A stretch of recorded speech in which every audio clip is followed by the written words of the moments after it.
Goeiemorgen, good morning and welcome. Top 10 things to do in Cape Town. Are you planning a trip to Cape Town? I'm mostly not going to be telling you about specific tours or specific places. Rather, let's talk about the different things that you can include in your trip to Cape Town.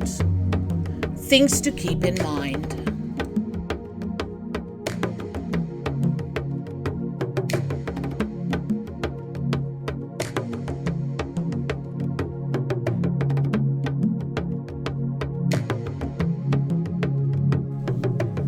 Number 10, shopping.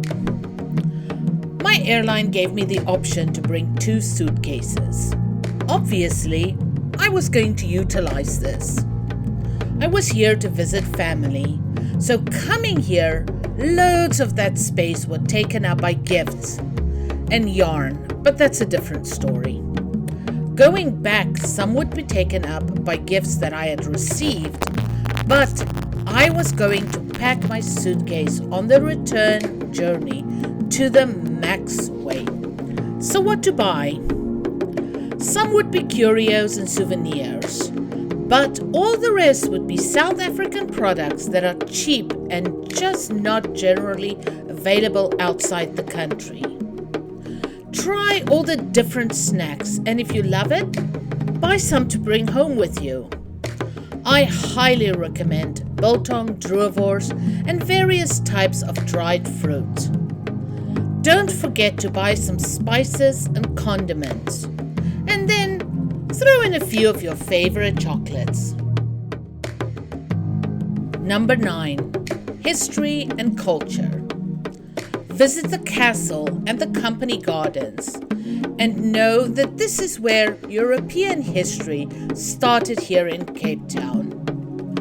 Take a moment to appreciate what they got right. Then visit the Slave Museum or the District 6 Museum and take some time to reflect on what they got very wrong. Finally, visit some post-apartheid sites and appreciate how mind-bogglingly rare it is for a country to pivot peacefully that dramatically. Every step of your trip, though, take the time to enjoy the current expression and mix of cultures. The food, the colors, the design, just the vibe of it all. Cape Town came out as a multicultural melting pot with so many things that is uniquely Cape Townian. Number 8, the scenery. In many cities, you need to travel miles outside the city to enjoy nature.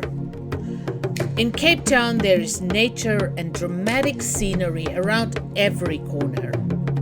Enjoy the view of Table Mountain every time of the day and in all the weather that Cape Town throws at you.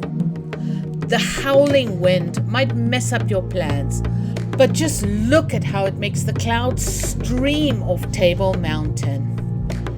Now might be the best time to go down to Sea Point to see the waves explode onto the rocks.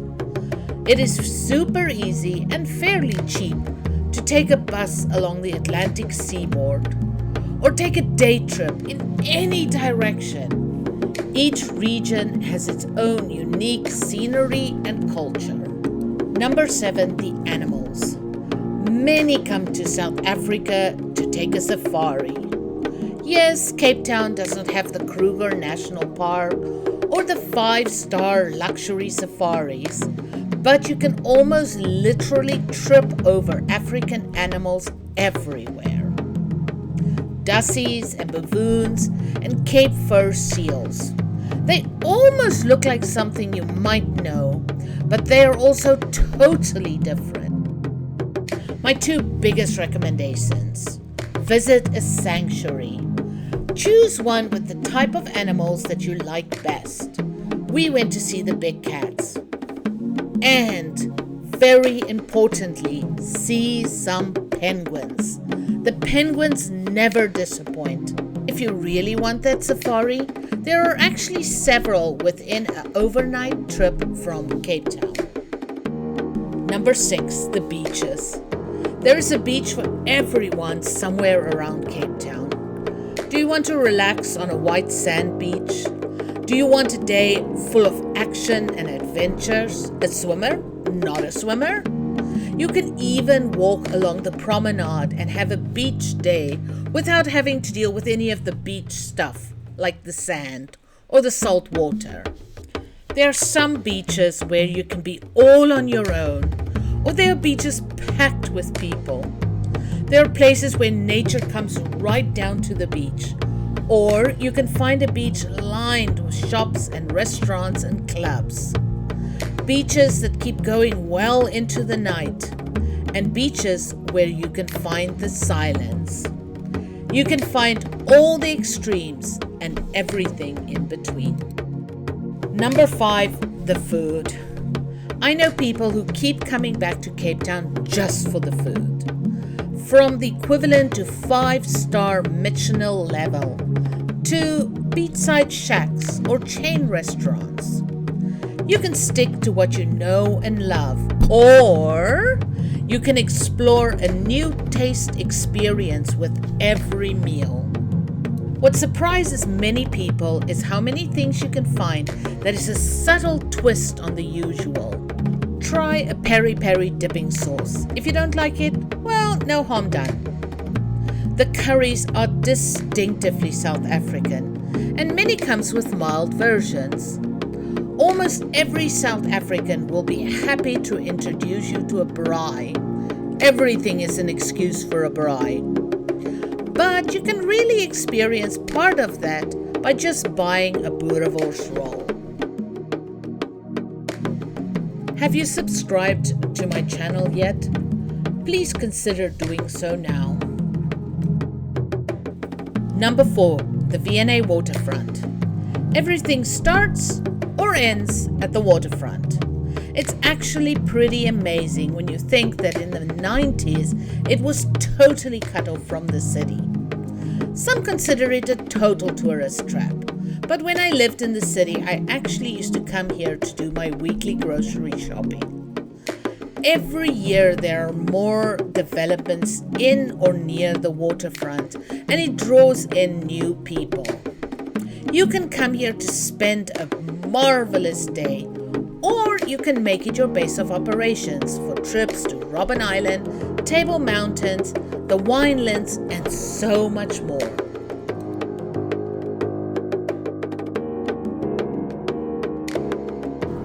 Number 3, wine tasting. South Africa's oldest wine estate is just outside the city in the southern suburbs.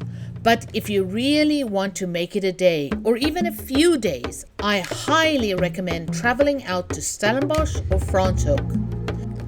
There, many of the wine estates are vast, not only in terms of vineyards, but also facilities, tasting rooms and restaurants. Many has multiple restaurants, and also cafes and delis and farm shops.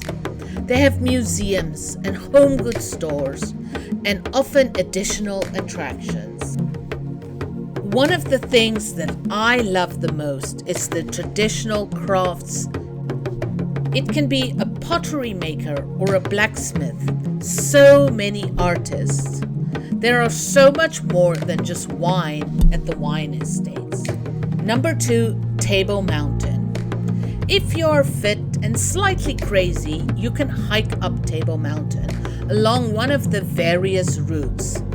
But be warned, this is not a quick stroll. It is a real hike. Or you can stand in line for hours and take the cable car up. Personally, I recommend you splurge and get the expedited ticket, especially if you are not in Cape Town for long. Then you can make this a morning activity and still have the afternoon to do some more exploring. Whatever you choose, it is well worth the time and money.